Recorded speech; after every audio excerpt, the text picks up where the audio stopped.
Hello दोस्तों। आज हम बात करेंगे वर्ल्ड ज्योग्राफी के एक इम्पॉर्टेंट टॉपिक के बारे में, वायुमंडल। इसे हम डायग्राम से समझने का प्रयास करेंगे और इसके विभिन्न परतों के बारे में आज हम डिटेल से देखेंगे। पृथ्वी का वायुमंडल।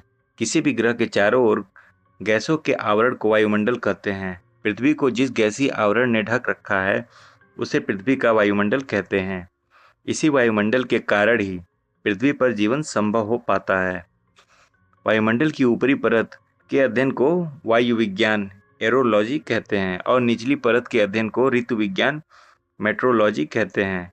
यहाँ पर देख लेते हैं वायुमंडल में पाई जाने वाली महत्वपूर्ण गैसें और कितना परसेंट है।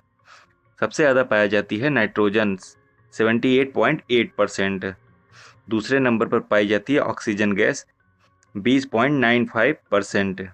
तीसरे नंबर पर पाई जाती है ऑर्गन गैस 0.093% और सबसे कम पाई जाती है कार्बन डाइऑक्साइड गैस 0.03%। यहाँ पर हर गैस के बारे में थोड़ा थोड़ा डिटेल देख लेते हैं, फिर आगे अच्छे से समझा जाएगा। नाइट्रोजन के बारे में देखते हैं। पृथ्वी के वायुमंडल में इस गैस की प्रतिशत मात्रा सभी गैसों से सबसे अधिक है। नाइट्रोजन रंगहीन, गंधहीन और स्वादहीन गैस है। पेड़ पौधों के लिए प्रोटीन का सबसे बड़ा स्रोत है। नाइट्रोजन आग को तेजी से फैलने से रोकती है। नाइट्रोजन वायुमंडलीय दाब का प्रमुख घटक है। सेकंड नंबर पर ऑक्सीजन के बारे में। ऑक्सीजन जीवनदायिनी गैस कहलाती है। ऑक्सीजन आग जलने में सहायता करती है। ऑक्सीजन अभाव में हम ईंधन नहीं जला सकते, अतः यह ऊर्जा का मुख्य स्रोत है। तीसरे नंबर की गैस जो है आर्गन गैस, वायुमंडल में तीसरे स्थान पर सर्वाधिक मात्रा में पाई जाने वाली गैस है। आर्गन गैस का इस्तेमाल विद्युत उपकरण जैसे बल्ब, ट्यूबलाइट आदि में किया जाता है। कार्बन डाइऑक्साइड, यह गैस भारी होने के कारण वायुमंडल में निचली परत में पाई जाती है। पेड़ पौधों की श्वसन क्रिया में भी काम आती है। कार्बन डाइऑक्साइड गैस हरित गृह प्रभाव ग्रीन हाउस इफेक्ट के लिए सबसे अधिक जिम्मेदार गैस है। हाइड्रोजन गैस के बारे में, वायुमंडल की सबसे हल्की गैस है। हाइड्रोजन गैस जलने पर अत्यधिक ऊर्जा देती है, इसलिए इसे भविष्य का ईंधन भी कहते हैं। यहाँ पर देखते हैं पृथ्वी के वायुमंडल की सतह के बारे में।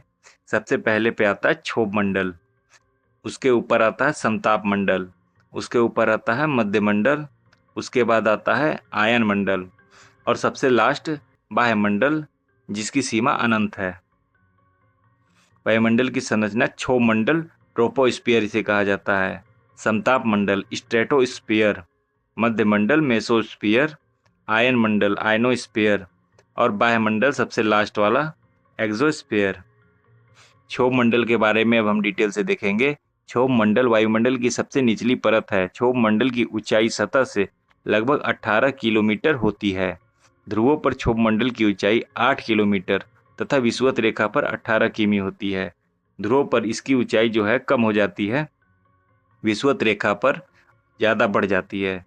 सारी मौसमी गतिविधियाँ क्षोभ मंडल में ही होती है। बिजली का कड़कना, बादल का बनना, आंधी, वर्षा और इंद्रधनुष आदि। क्षोभ मंडल में प्रति 165 मीटर की ऊंचाई पर 1 डिग्री सेल्सियस तापमान में गिरावट होती है।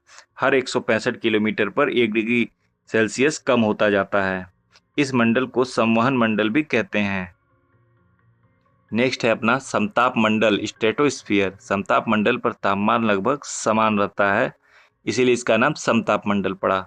समताप मंडल की धरती से ऊंचाई 18 से 50 किलोमीटर तक होती है।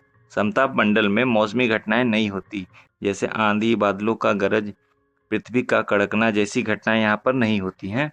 समताप मंडल समान रहने व मौसमी गतिविधियों से मुक्त होने के कारण वायुमंडल में समताप मंडल में ही उड़ाए जाते हैं। वायुयान जो होते हैं समताप मंडल में उड़ाए जाते हैं। ओजोन परत जो सबसे मुख्य इसकी मेरिट है, ओजोन परत समताप मंडल में ही स्थित है, जो कि सूर्य से आने वाली पराबैंगनी किरणों को अवशोषित कर लेती है। ओजोन परत की मोटाई नापने के लिए डाप्सन इकाई का प्रयोग किया जाता है। नेक्स्ट है अपना मध्य मंडल मेसोस्फियर। मध्य मंडल वायुमंडल की तीसरी परत है तथा वायुमंडल के बीच में स्थित है। इसका विस्तार जो है 50 से 80 किलोमीटर तक है। अंतरिक्ष से आने वाले उल्का पिंड मध्य मंडल में आकर ही जलकर समाप्त हो जाते हैं। नेक्स्ट है आयन मंडल।